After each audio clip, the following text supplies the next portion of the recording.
This week's episode has been sponsored by Oh My Bod, shifting the evolution of pleasure. Hi, this is Suzanne, and you're listening to Sex Advice for Seniors. And today I'm talking with a woman. You're in Oregon, aren't you? Are you in Oregon? I'm in Portland, Oregon. Portland, Oregon. I always love hearing where people are while I'm in the Grand Canaries. Anna Marti, we spoke ages ago, actually, way before the political uprising. and she's an intimacy coach. And yeah, we're going to talk about the work that she does. And some of it is related to a topic that probably is very familiar to people at the moment. So one of the things I read about was the fact that you got started with all of this after being in a relationship with someone who struggled with trauma. Do you want to tell me a bit about that? Because we didn't talk about that before. Yeah, I don't remember if we did. It's interesting. I was raised in the Jewish tradition, and I had 3 Catholic husbands. And my third Catholic husband, who happens to be my housemate and dear friend and dear kin, if some of your listeners, certainly in the States, know what the ACE scale, it's adverse childhood experiences. I think there are 9 of them if a physician perceives there might be some kind of trauma, and he had all of them. Oh. What's noteworthy is sexual trauma through the Catholic Church. Wow. And also as a young boy with older neighborhood girls growing up in the Bronx. And addiction, lots and lots of trauma. And back when we got married, trauma wasn't the buzzword. No. And I remember kind of early on, I don't know if it was a therapist, someone had, when I was talking about what he'd experienced, they said, it's amazing he can get up and tie his shoes in the morning. So on the other side, he's incredibly talented. He's a dancer. He's a beautiful man. I mean, if you saw him dance, you'd think, oh my God, I would love to have sex with that person. That is the sexiest person I've ever seen. And the truth is, it's not a comfortable room. It's never been a comfortable room for him. But initially, when we got married and we connected on a lot of other threads, I initially got into investigating this material because I wanted to bring some resonance into my marriage. Backing up to mentioning the Jewish girl thing, in Judaism, being sexual is actually considered a mitzvah, a blessing. It's a blessing to be sexual. And generally, those who grow up in Judaism do not have sexual shame or guilt. No, that's so true. And you know what, Anna, we've never spoken about this, and I've certainly never spoken about it. But when people ask, like, how can you be so brazen and how can you do this? It's because I wasn't brought up to feel any sense of shame around it. Not that my parents, I don't know if yours were the same, but my parents didn't really talk about sex very much. But I wasn't ashamed of I didn't feel ashamed to talk about sex. And I think there is that, I've never actually heard somebody before say that it's a mitzvah. For I know, a mitzvah gift for Jewish women to be sexual, but certainly a lot of other Jewish women I know also have expressed that. And a little funny aside was many years ago. This is really giving too much information away, probably, but anyway. Many years ago, I was with a man who was not Jewish, and someone said, who was Spanish, actually, she said, have you ever had your cock sucked by a Spanish woman? And she was saying it like, ooh la la, and he said, no, but I have by a Jewish girl, and doesn't get better. I knew that was coming because it is in the lexicon of Jewish storytelling. But there's actually a very well-known sex and relationship therapist, actually David Snarsh, if you've heard of it. He was the one that actually began kind of changing the conversation around relationships. But he researched it more, and he said, there's actually Talmudic text that states you will have to answer to God to the things that came before you that you did not take pleasure in. Oh, very interesting. There you There go. you go. So Wow. anyway, uh, Anyway, going back to trauma, which and what is it yes.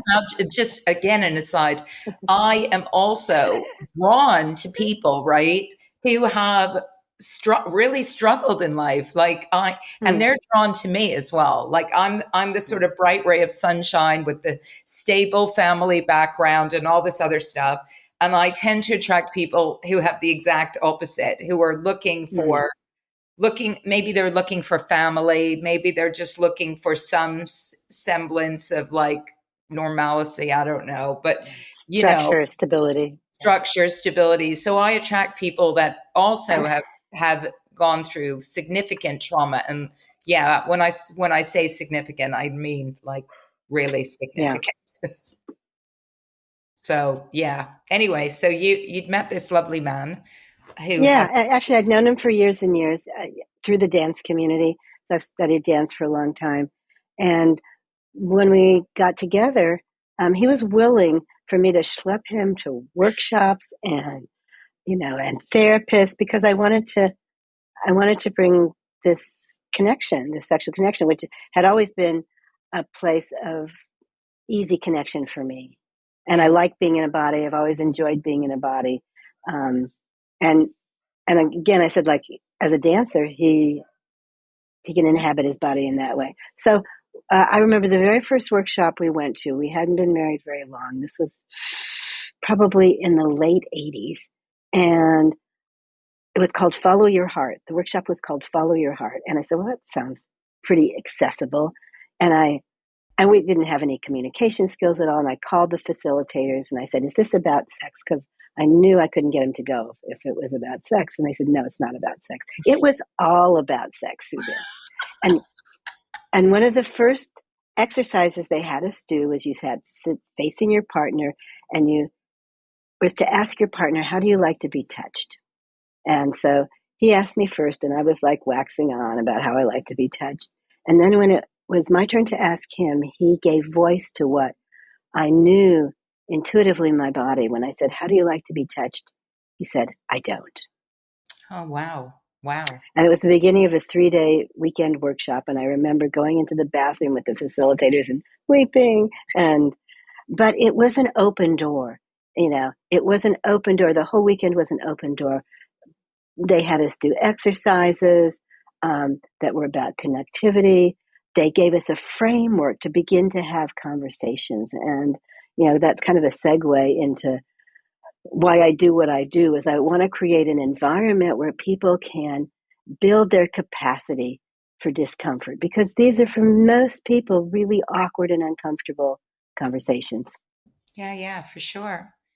And you've studied with so many amazing teachers, including the wonderful Esther Perel and Body Electric and all sorts of other people. What did those studies teach you about yourself? Oh, whoa. It was for me actually being able to enter this room because I thought there was something wrong with my partner. I wanted to fix my partner. What became very clear through all the people and all the training that I've done is that kind of self-examination. It's like, looking at all the ways um, I would use sex. I would use sex for attention, for affirmation, for manipulation, and not in horrible ways, but I could really begin to see it more clearly as this um, unexamined ground of how I organize myself as a woman and as a sexual being. Um, yeah, and also about the kind of sex that I want to have, which, as Mm. an older woman, first of all, we get kind of picky anyway. And I was trying to find it before our call, but a lot of I hadn't heard this, but I saw someone writing about it on Substack, which is patriarchal sex, Yeah, and a yeah. lot of and a lot of female identified people begin to withdraw from erotic contact, and Actually, this is interesting. I have a female client that I work with who's in her 70s, been married for many years, uh, experienced, a lot of infidelity from her partners, a lot of trauma. And she said to me in one of our last sessions, she says, I think I'm asexual. Mm, And I said, I don't think that's true. I don't think you've ever had any sexual experiences or erotic experiences that focused on your pleasure or been able to have a conversation. mm, Either of them. And I've met her partner. He's a good guy, but they didn't have any tools, any skill. And it was, her mother had said, this is what you have to do. It's very, if we're talking this, we're taking this seniors here. yeah. This is the environment for many people our age and older. Yeah, for sure. And I think that, as you say, that we've been indoctrinated. I was just writing something today for a client about the fact that when we were younger, a lot of the messaging I remember specifically was about the fact that men need sex more than we do. They Mm-hmm. need it. So, Mm-hmm. when they get an erection, you have to do something about it. Yeah. Otherwise it's painful, right? It's painful. uh-huh. Uh-huh. That's what I was I was Yeah. I learned from the grapevine. Uh-huh. And so it was all about serving their needs. It was all about Mm-hmm. serving their needs. And our needs came second to their needs. And I think a lot of women have, as a result of that, especially older women, have decided, I don't want to serve your needs anymore. I want to serve my own needs. And my own Right. needs are Yeah. not around serving yours. And if the Yeah. man suddenly goes, well, I don't even know what serving your needs looks like, they're like, well, great. Let's just agree that we'll serve each other's needs then. And I'll go off with my vibrator and you can go off and with your hand and pornography and carry on, as Mm-hmm. before. But I think we haven't grown up with the vernacular to talk about sex with our partners generally, and that's why people like you and others that I've spoken to are so essential for people who do want to learn how to move beyond patriarchal sex or Mm-hmm. beyond sex where one person gets pleasure and the other person gets no pleasure at all. But Yeah. it's for a lot of people, they've just made the choice of, just like your client, just saying, you know what, I don't want it, instead of considering where that voice is coming from. Right. Or, I mean, it would be a long road for her and her partner to begin to kind of come back to zero. It's like, okay. Yeah, I've come to like using the term erotic rather than sex because, again, specifically for older people, and that's mostly your audience, sex um, really means one thing. It Mm, often means, uh, genitally focused. mm, Somebody has to have an orgasm, and I like to open that room, enlarge that room, so that's erotic. And erotic can be like this portal for transcendence and connection. I mean, a meal can be incredibly erotic, and sometime you'll get to eat with me, Suzanne, because people people talk about like having dinner with you is like one of the most erotic experiences I've ever had. maybe we should start the erotic supper club. Yeah, yeah, yeah, yeah. uh, so yeah, you one of the other things that you say is that you describe your work as bridging body and spirit. And how do you help people navigate that connection in their lives? I don't know if anyone's asked me quite like that before.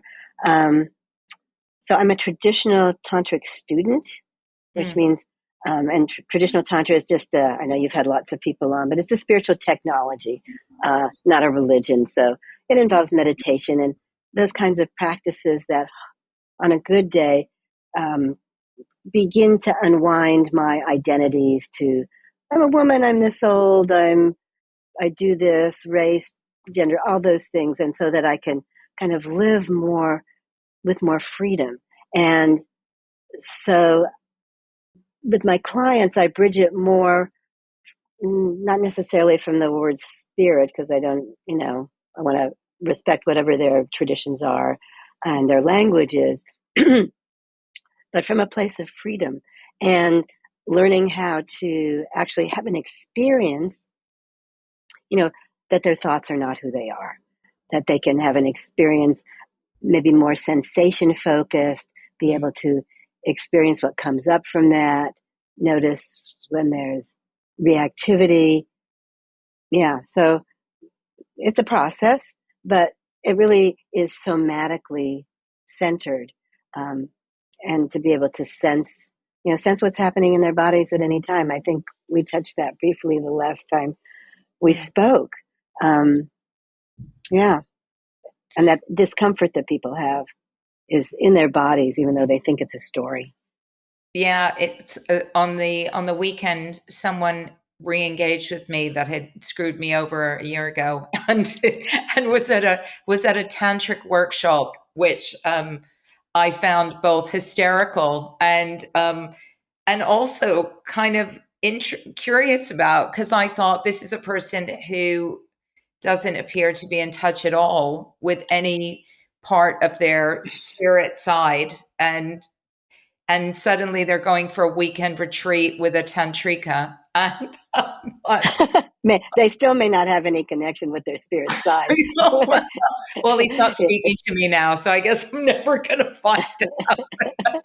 But I think that, but the thing that struck me about this is that, and I've said this before to various people, is that tantra has become this catch-all phrase, right? It's become used in this very loose way. It means totally different things to every single practitioner I speak to. It means something totally different.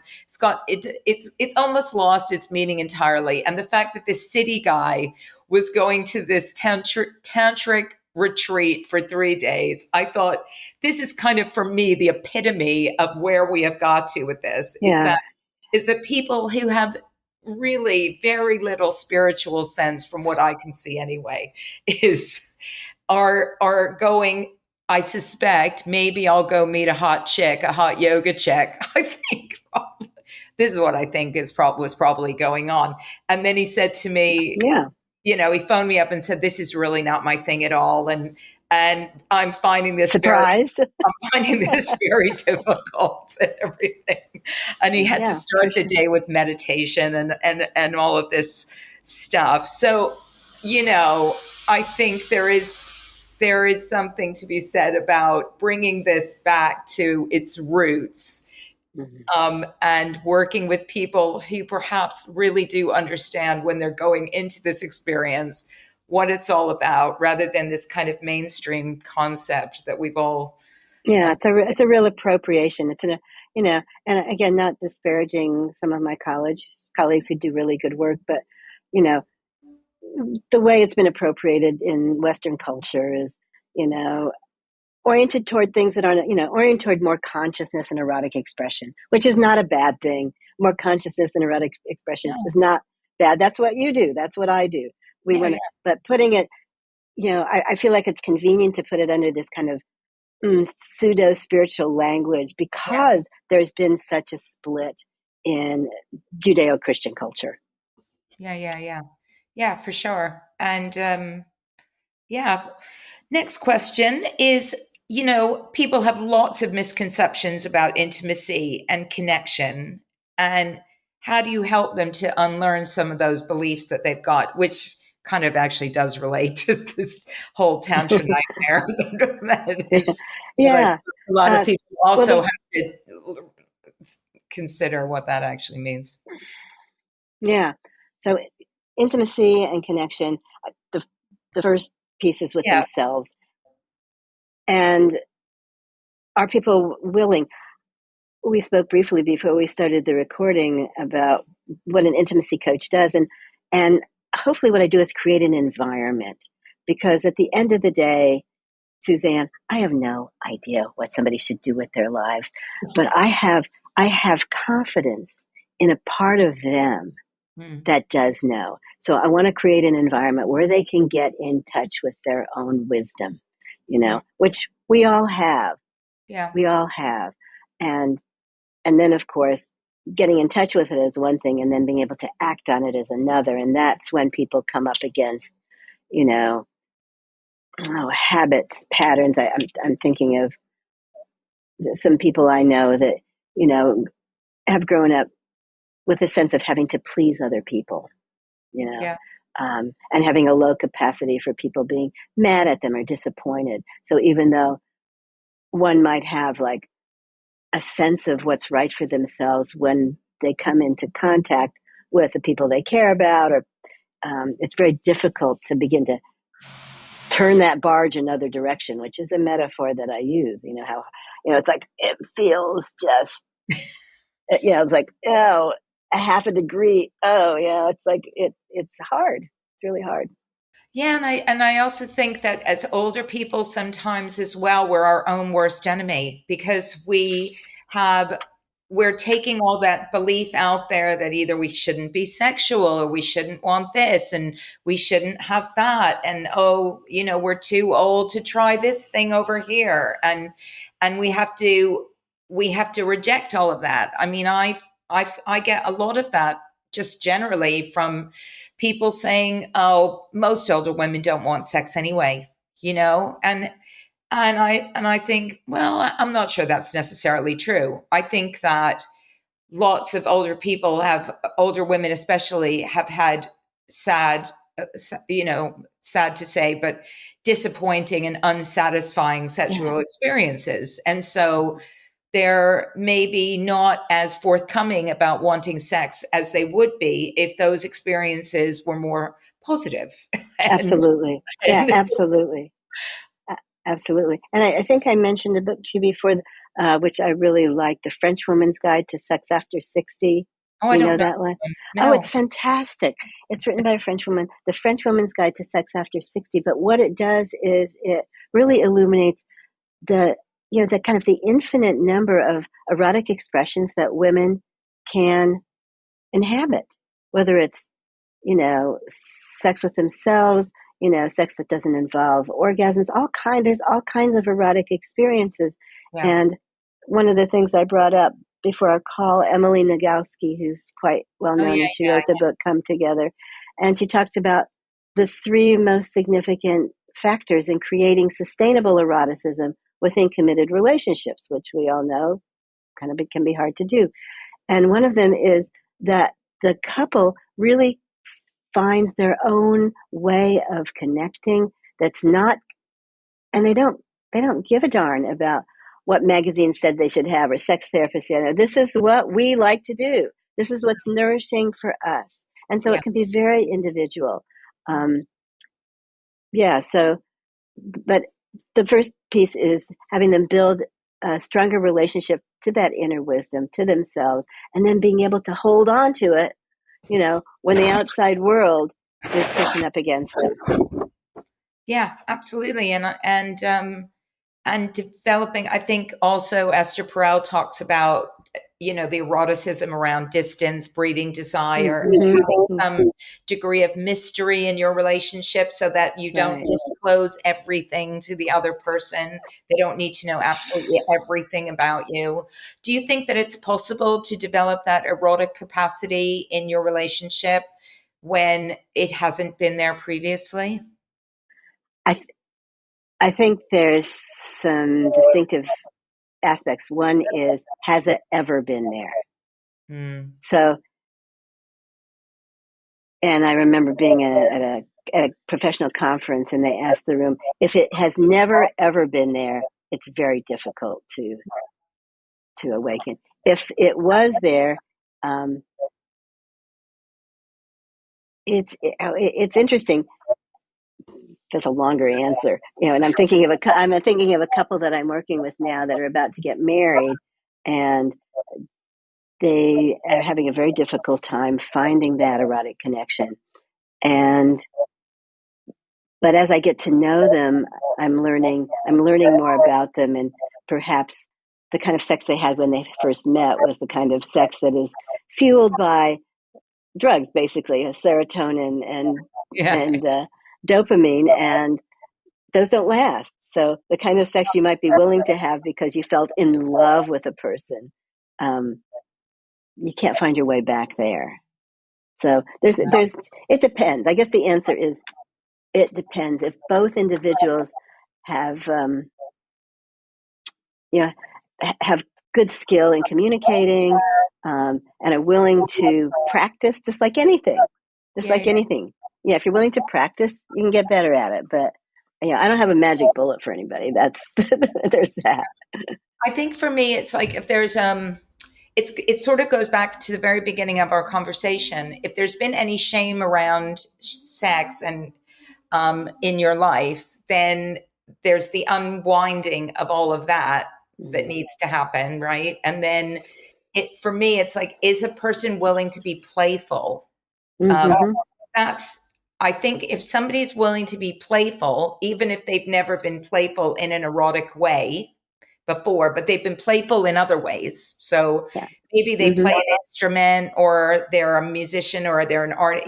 There's some element of creativity or some way that they play that they can just like be creative and imaginative. Then when you give them the space to play in the bedroom or wherever you choose to be erotic, then it's a familiar place for them because they know what playfulness looks like. Mm-hmm. And I suspect if you've never been playful and everything has been quite structured and regimented, then maybe being playful feels quite scary. It's just this is just something I've just come up with right now. By the way, But well, it's funny you should mention true it, or not. because one of the things that Emily Nagoski writes about, and I also got to see her speak when she was on the book tour for this book, Come Together, um, was an adjacent room. She calls it an adjacent room. So rather than think about we need to get back to having sex, it's like, what's an adjacent room? Perhaps we can, play together or paint together, or So you're on the 100th monkey of it, Suzanne. Yeah, It is really about finding that sense of play that's not necessarily, and then we're going to have sex. It's more about finding what's pleasurable together.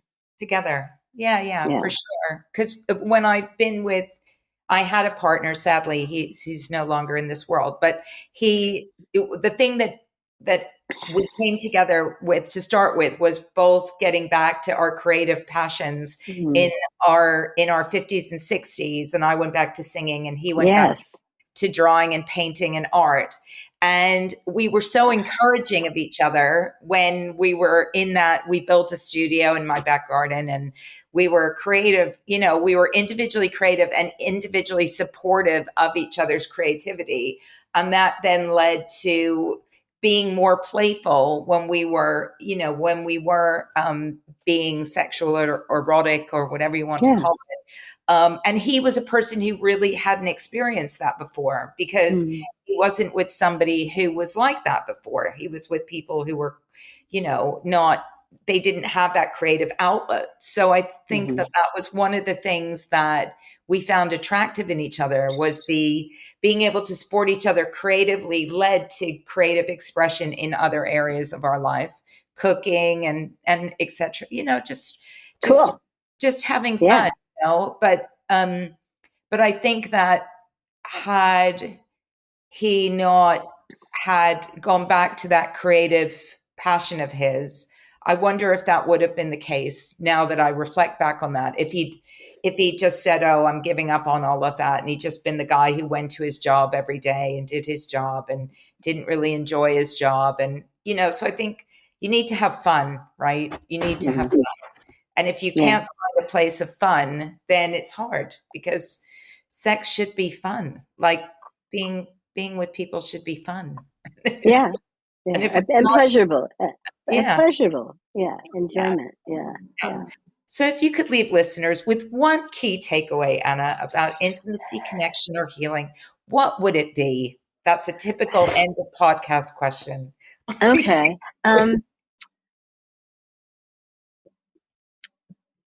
Boy, find find environments where you can really be yourself, you know, uh, and really grow on that. Perhaps create communities, if you know small groups of things that you're interested in, book clubs, being in nature, but prioritize connecting with yourself, and that will grow that part of you that will be able to connect more with other people, or actually give less fucks about connecting with people that don't honor and respect who you are and want to be with how you feel like that real intrinsic self is. So that would be my takeaway. I think that's a really great takeaway. I love that. Really resonates with how I'm feeling right now about life. So Good. it's It's been, always a pleasure to talk with you, Suzanne. I hope we uh, get to meet in person sometime. oh, I hope so. I was actually in the Napa Valley in August, which isn't like a million miles away from No, you, it's but not. no, but it was still too far. If I could, maybe one day I'll do a tour of all the people that I've spoken to on the podcast. That would be so fun. I'd love that. That would be a book.